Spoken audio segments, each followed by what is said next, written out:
everybody, I'm Brian Enton in for Chris tonight. I am back from covering the hurricane. I'm inside, I'm dry. After a wild couple of days, I'm a little sleep deprived, so bear with me over the next hour. Tonight we are definitely thinking about the people impacted by Hurricane Milton, and there are a lot of them from the west coast of Florida where it came ashore all the way across the state of Florida. A lot of people with a flooded house tonight, with no power tonight. They're in the dark. They might not have running water. At least 16 people died in the storm. I was talking to a few friends today who said, why do people stay in Florida with all of these storms? Don't they get sick of the storms? I don't think I could go through it. And I'm a Floridian. I've been here pretty much my whole life, so I feel like I can answer this question. I was born in Florida. My parents live in Florida. Not a lot of people born in Florida, by the way. Most people move here, but I was born here, Broward County, Florida. And sure, we may be a little nutty down here in Florida, but you got to remember it's paradise here when it's not hurricane season. Like 70 degrees the rest of the year and sunny skies, and then we have to deal with hurricane season. But most of the time it's pretty nice. And what people don't always see from a distance is that these storms, they really do bring us together. It never fails. When a storm hits, that's when you really see the best in people. Neighbors help each other out. The first responders, they come from everywhere, all over the state and really the country. They all flood in. You see the caravans. It's amazing to see. They all come here, and they want to come here, and they want to rescue people.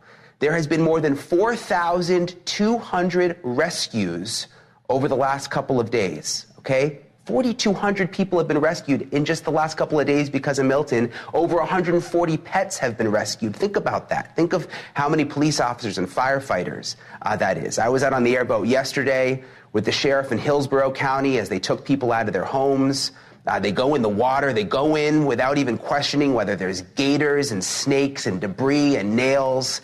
They don't even think about it. They just go right in and they take the people out of the houses. That's all they're thinking about. You forget sometimes that Americans really do come together when something like this happens. And that's what I think makes Florida so special and America so special, that we're survivors.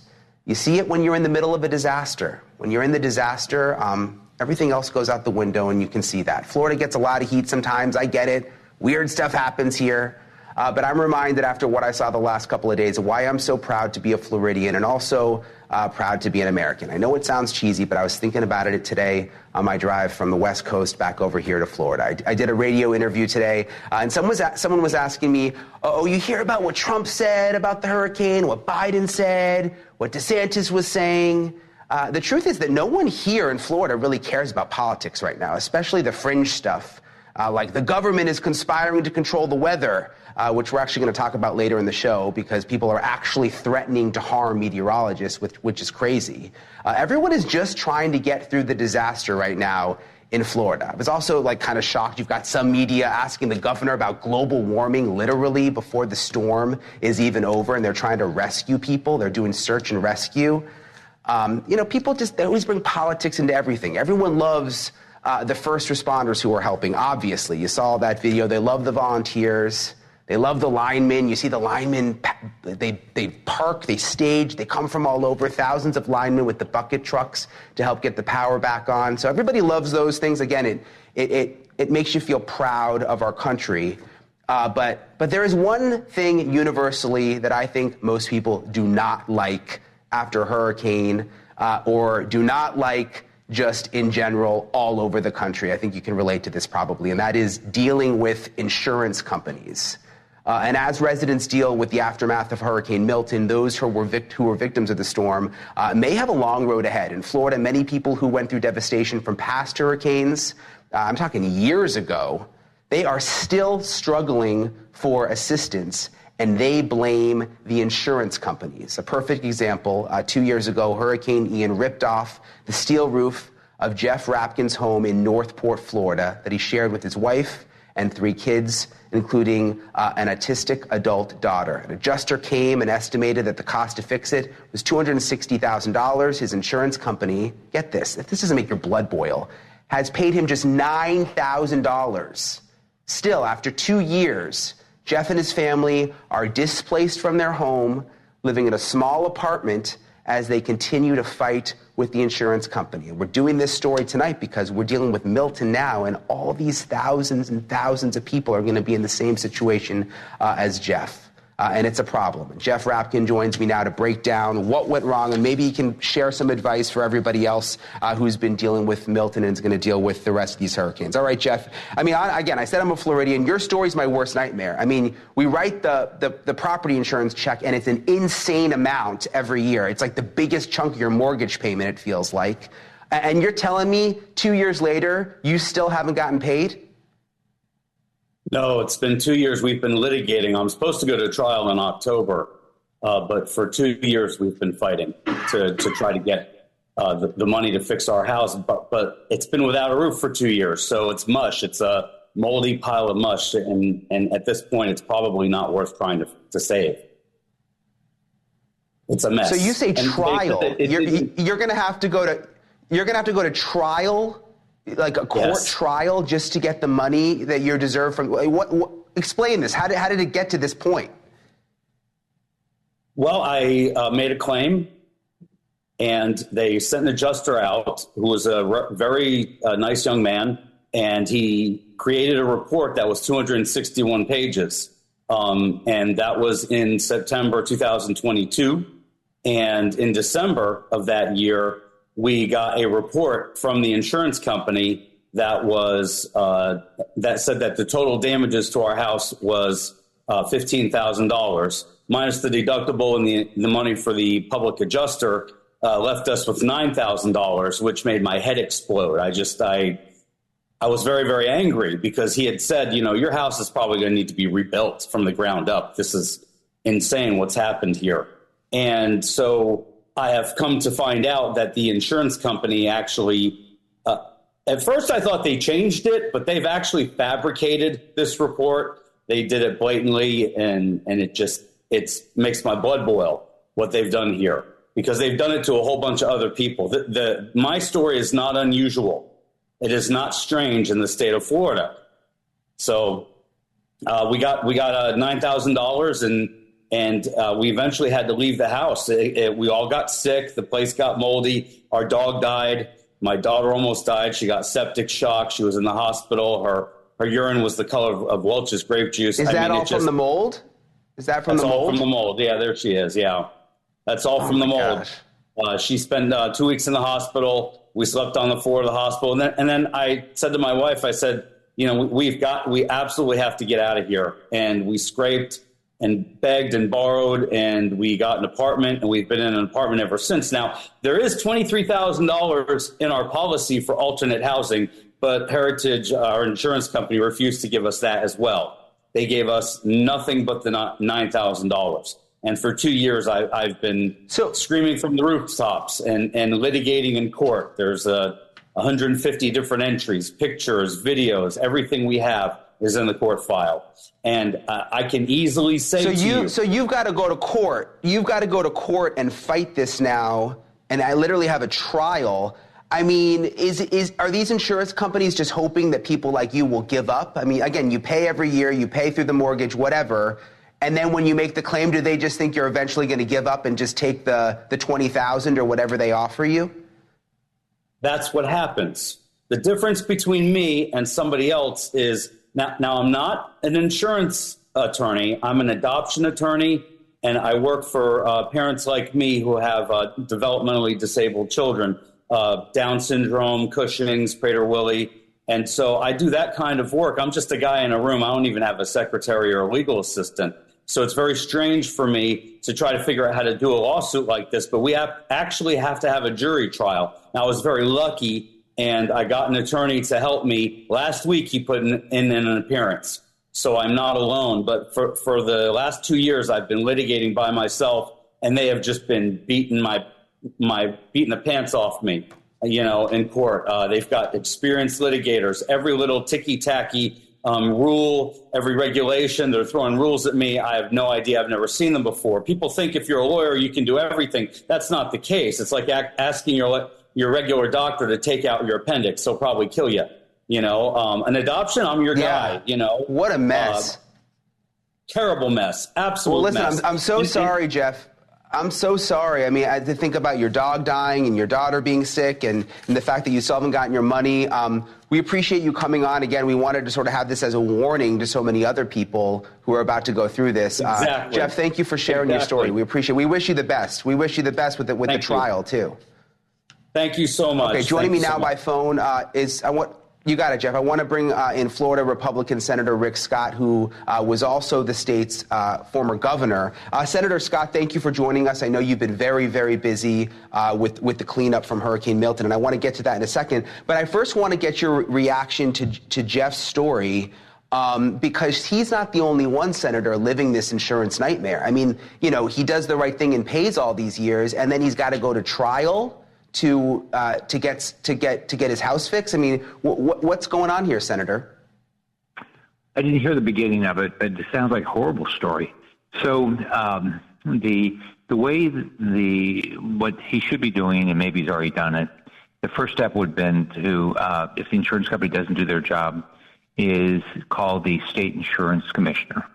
And if that doesn't work, because I guess it sounds like, I don't know if it was a wind insurance policy, or everybody thinks it's property insurance. But the first step would be to call the insurance commissioner, and the next step is to call the governor's office and call the CFO's office to see if they can reach out to the insurance company. I've got 9 offices in the state. I'll be glad if he calls one of our offices. I'll be glad to make sure that we connect them with the insurance commissioner or the governor's office or the CFO's office. But I didn't hear the beginning of the story. I assume it must have happened when Ian happened or something. But what I heard when he talked about what was happening to his child, and so that's how I would go through it. So we don't control. At the federal level, I don't get to control property insurance. And as governor, I would have done my best to make sure this never happened to anybody. But that's the steps I will be going through. But he's welcome to, if he's still listening, call one of my offices. I've got 9 offices in the state, and we will make sure he has the opportunity to talk to. We'll call. I mean, they can always say they don't want to talk to him. But yeah, I don't want to interrupt you, Senator. But we've still got Jeff. I think Jeff is still here. If you're listening, Jeff, have you tried any of these things that Senator Scott's talking about? Yes, and the procedure is actually a little bit different. 627, 428, and 626, 9373. I had to learn those and memorize those. First, you do a notice of insurer violations, and then you have to wait 30 days and do a notice of intent to initiate litigation. There is a whole procedure that you have to follow with the Department of Financial Services. That's Jimmy Petronas. That's his office. You can't call the governor or the governor's office. That's not going to do you any good. If you do not follow these procedures, your lawsuit will be thrown out of court. You have to jump through a certain set of hoops just to get your lawsuit to put into place. All these attorneys were caught off guard because they changed the law right before Hurricane Ian hit. So you have to follow these procedures. Yeah. And there is a website to go to for that. No, and Senator Scott, I realize that you're no longer. Brian, Sorry, go ahead, Senator. Go ahead. Yeah, I'm not. I don't get to have any impact on the state property insurance market. But what I would do, if you call my office, I will try to connect you. And even though that might be true with regard to a lawsuit, I'm not. I don't know that law, but because if it happened right before Ian, it would have happened after I left as governor. I'll be glad to try to connect you with the individuals and then see if we can be helpful. It might be that because of litigation, they won't talk to you. I have no idea, but I'll do. If you call where do you live, Brian? Is it Brian? You mean Jeff? Jeff, where do you live? Oh, it's Jeff. Okay. You're in Northport, Florida. He's in Northport. Yeah, he's in Northport. He's in Northport, Florida. Okay. You can call either. I've got an office in Naples. Aaron Diva runs, and I've got an office in Tampa that Alex Ojeda runs. So call there, and we'll work to try to get the Office of Insurance Regulation or the governor or the CFO to reach out to you.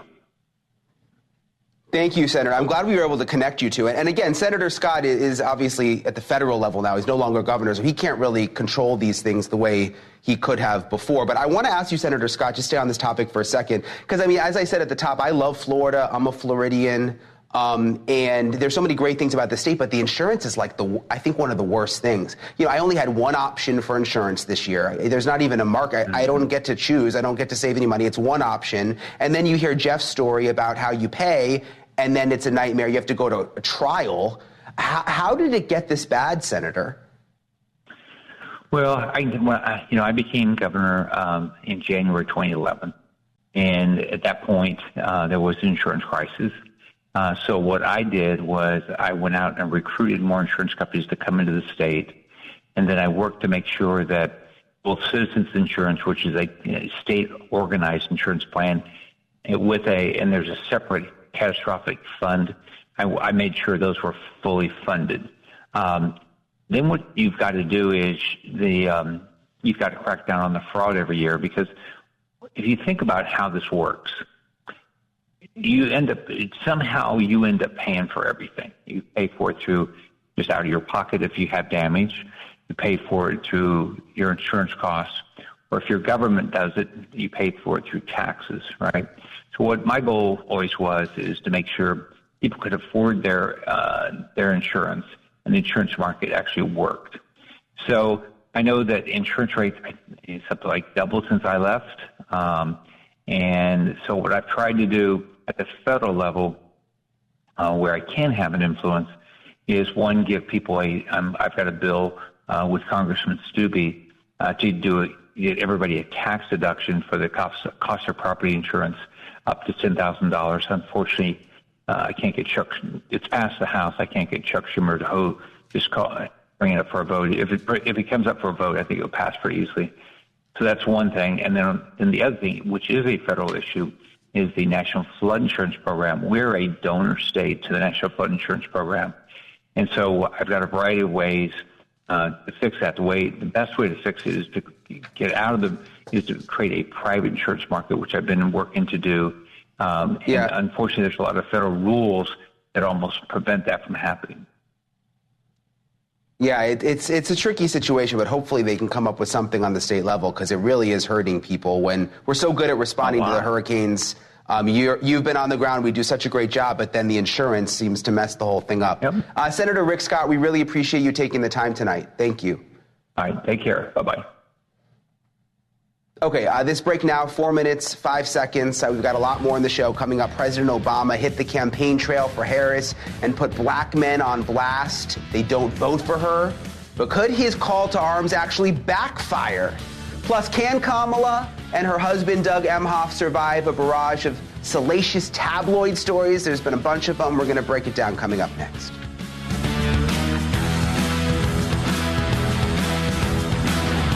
All right, so former President Barack Obama was stumping for Harris in Pittsburgh yesterday, and he had a stern message for black men. Take a look at this.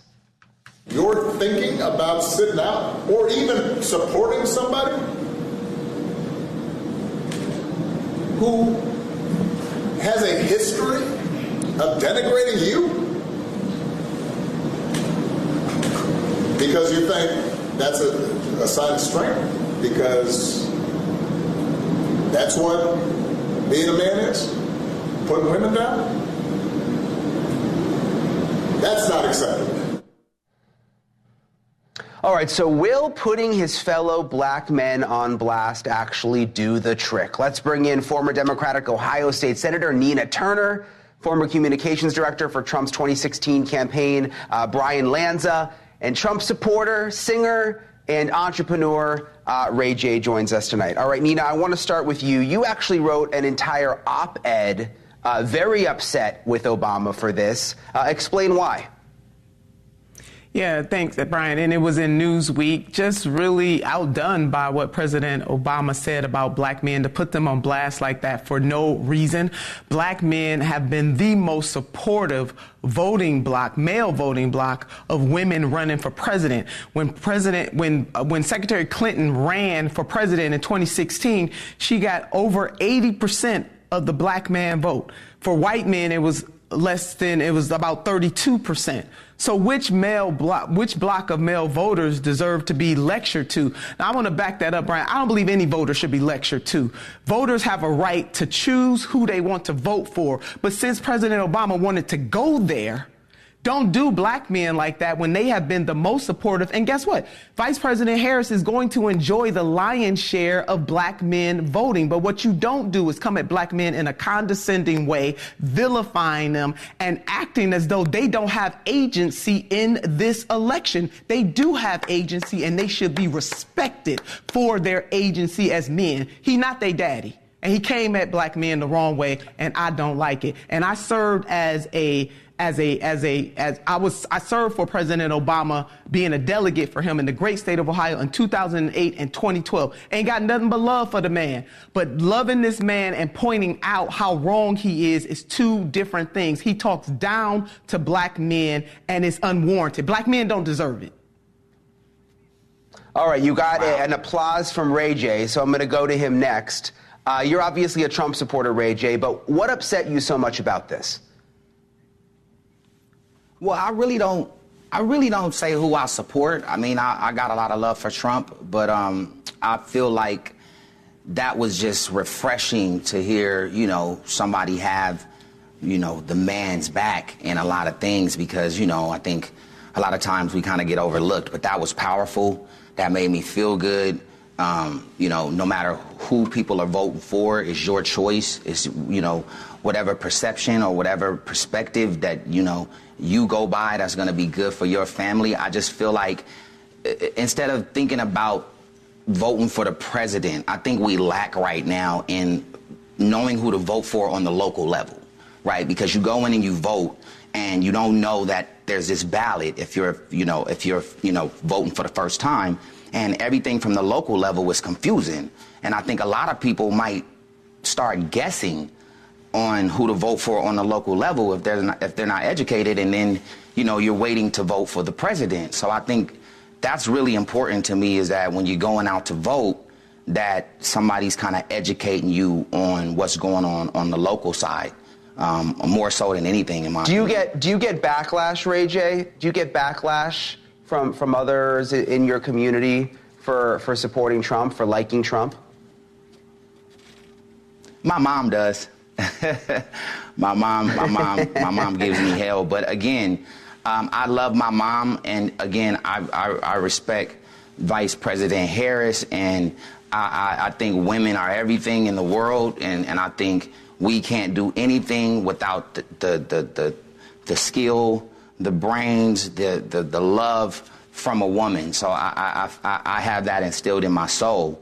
Again, it's just when you're talking about voting and nobody really votes at a young age, when they got the ballot, like what am I doing? Do I vote for whoever told me they feel is good from the local side, or do I just start guessing? I think that's very dangerous, in my opinion, on sending people out to vote, not warning them on what they have to do on the local level. Yeah, I get it. The local level is important. I want to turn now to Kamala Harris and her husband, Doug Emhoff.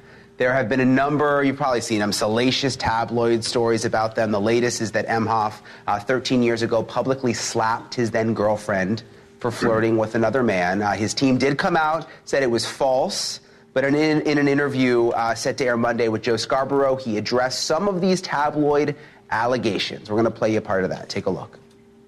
He's spreading it about you, saying that tabloid stories about your personal life, saying it should be front and center. How do you stay disciplined and not really go off and not really push back hard at these things?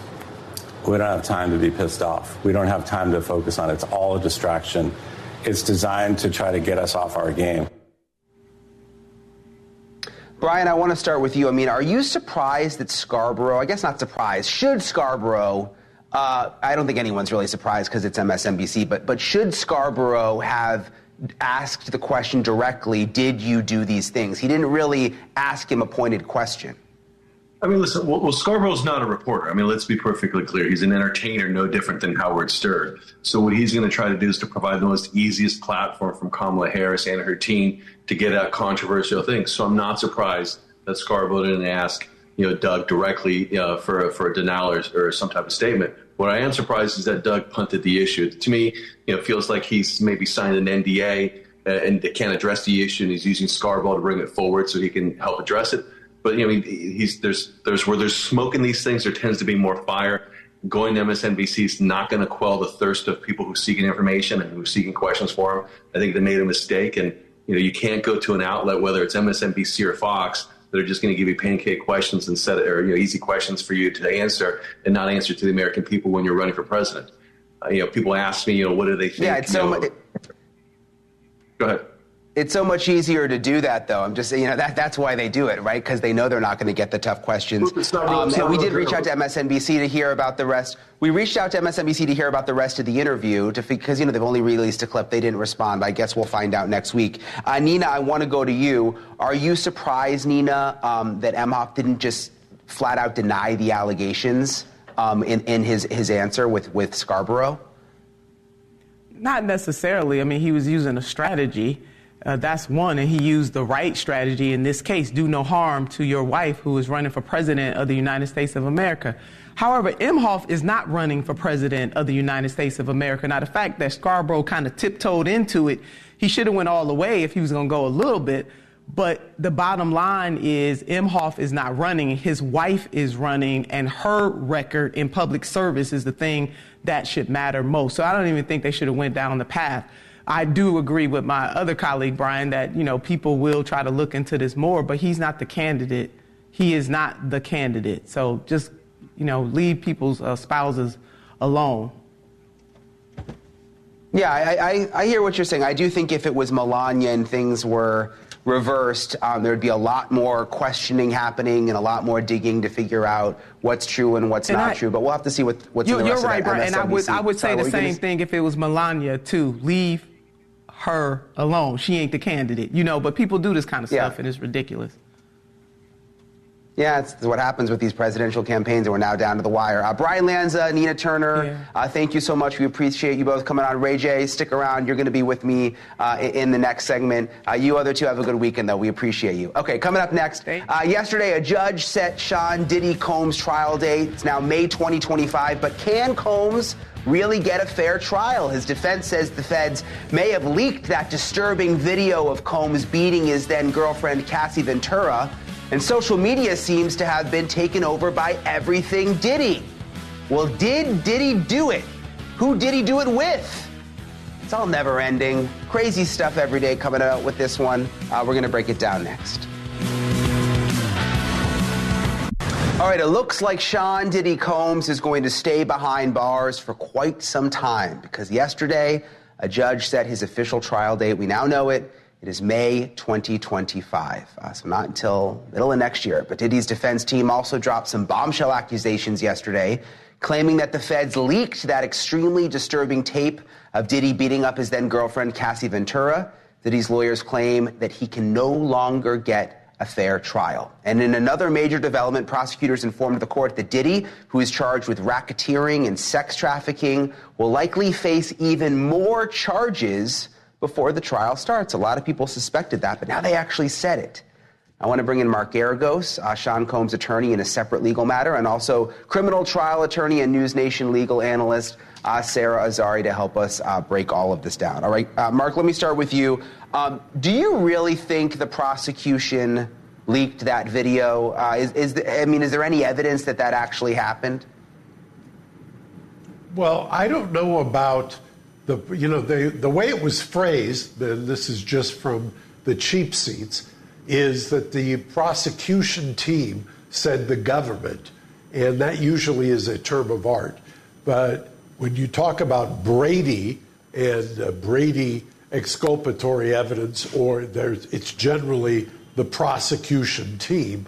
And I didn't, maybe I missed it, but I didn't hear anybody say, well, we've checked with Homeland Security and they did not leak it. I don't know. I don't know the provenance of it. The whole thing seems to be unusual, to say the least. Well, first of all, Mark, we know you are never in the cheap seats. But Sarah, what do you think? I mean, could Homeland Security really have leaked this, or do you think it came from a different source? Is this just sort of a legal play? Yeah, Brian, Mark is never in the cheap seats, especially in this case. No. But, look, these are hollow accusations, Brian, that if the defense had the receipts for, they would just set a suppression motion on calendar and bring in witnesses, because it's their burden if they're making this accusation. And frankly, the government this is an officer of the court, the Southern District of New York U.S. attorney, making these representations in a letter and presenting it to the court saying, no, we did not leak this.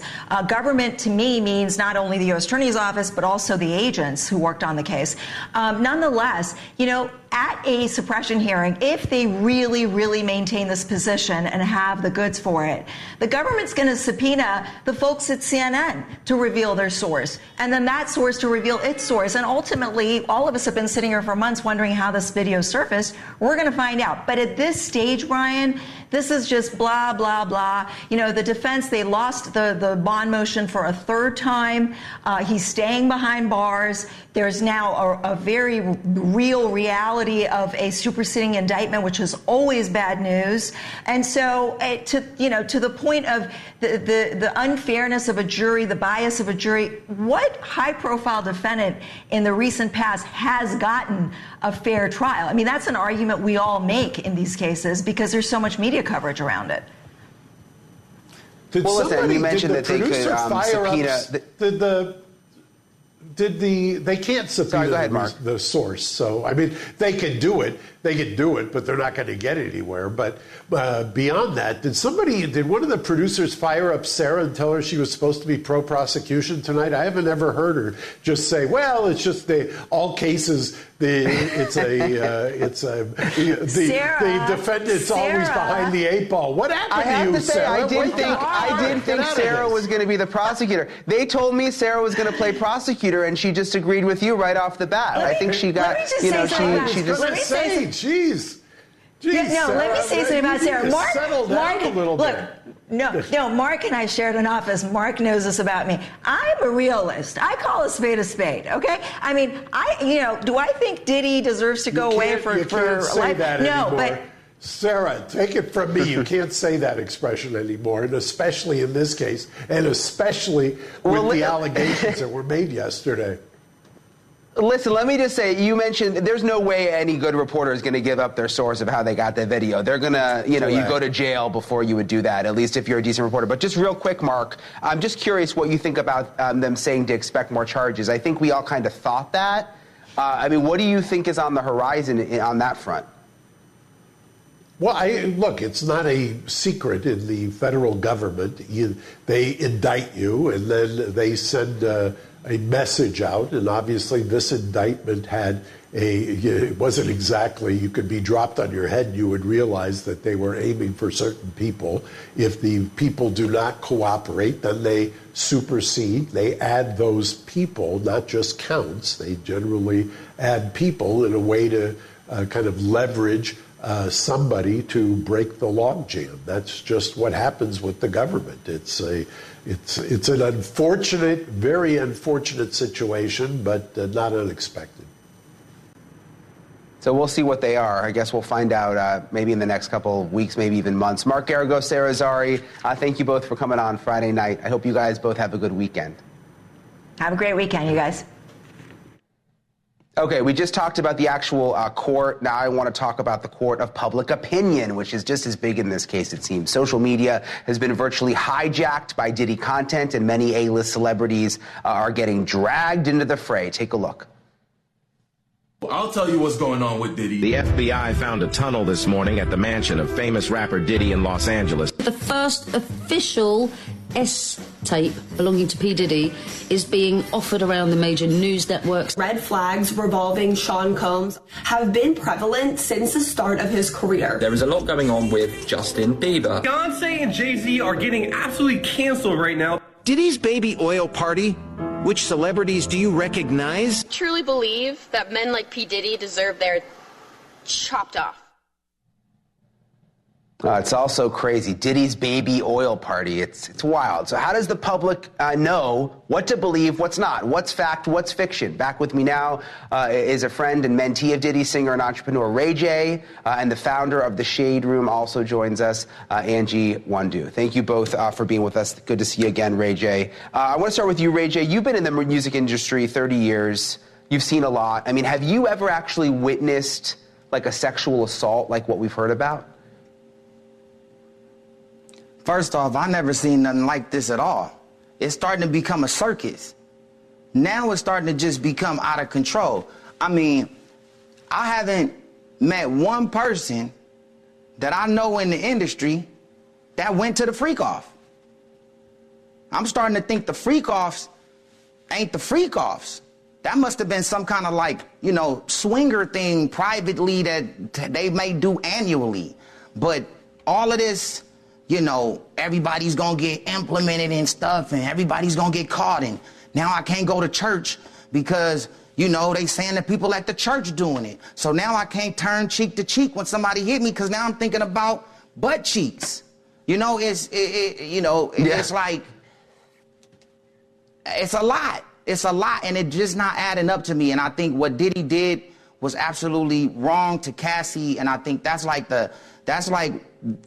what made everybody mad, and that's what got everybody hot. But does abuse, have you seen abuse in the music industry, Ray J? I mean, have you seen it for your own eyes, abuse? Yeah, I seen it on the Tina Turner movie. But my daddy never put his hands on my mama, and my mama never stood for that. And I ain't never seen nothing like that happen in my face. You know what I'm saying? I seen it on the movies. I might have heard about somebody having an argument like that. But, I've never seen nothing drastic like that. We all get into arguments or we all, yell at each other. But that ain't right. But I don't think what's happening to Puff is right, too. Now it's becoming a circus, and I don't like it.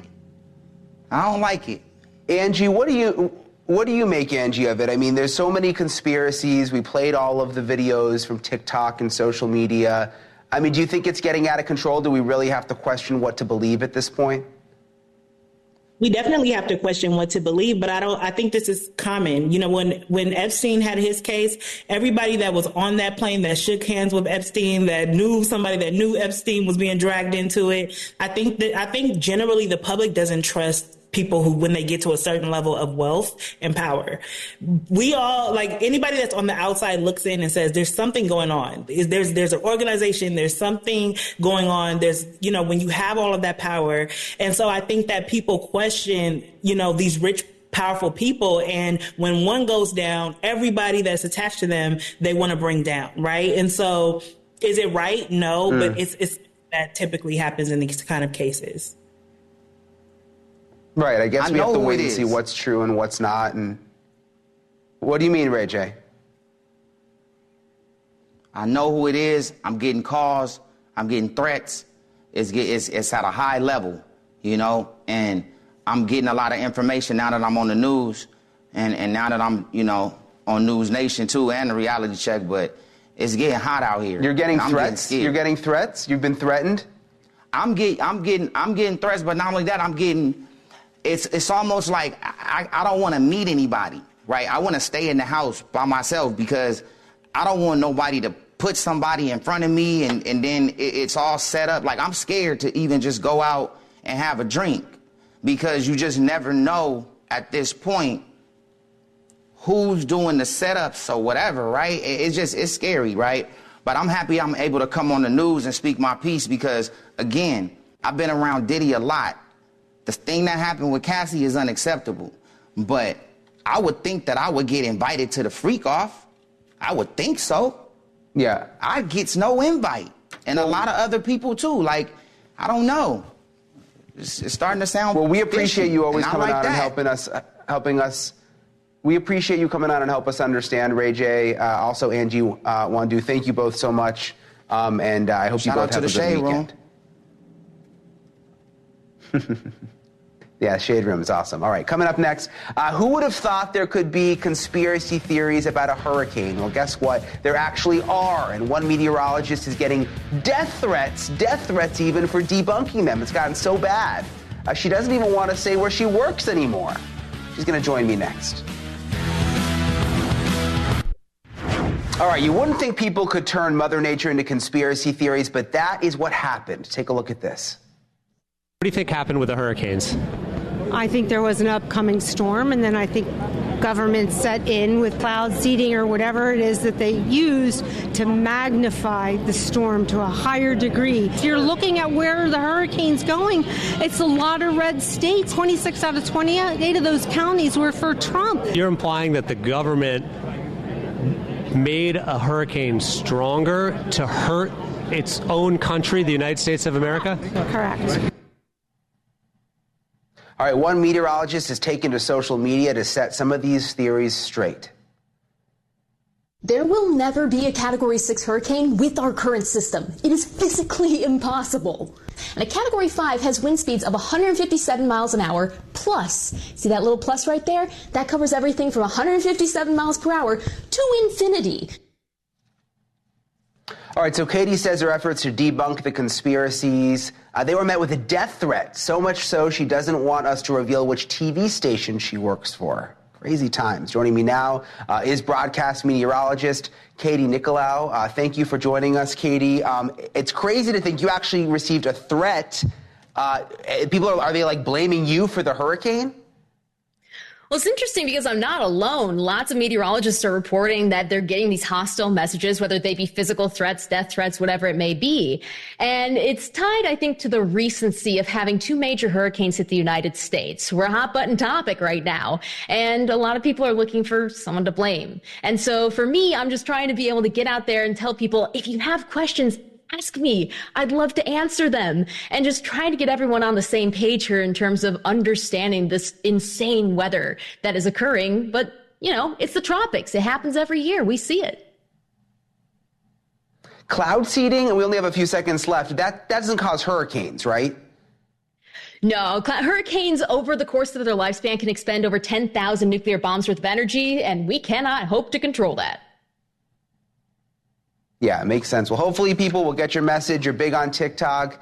Katie Nicolau, thank you so much for coming on. I hope people lay off. You know, no death threats for Katie. Have a good one. Have a good weekend. Thank you, Katie. Thank you. All right, we'll be right back after this. Okay, I can't let you go because the audience is all abuzz over the TikTok about Lieutenant Dan and this criminal history he had. Do share. Oh my gosh, Come Lieutenant. on, spill the tea. People are getting onto me. They're saying, like, oh, Lieutenant Dan from the hurricane has this criminal history, which apparently he does. I didn't know. Like, I just met the man in the hurricane. I wasn't Googling him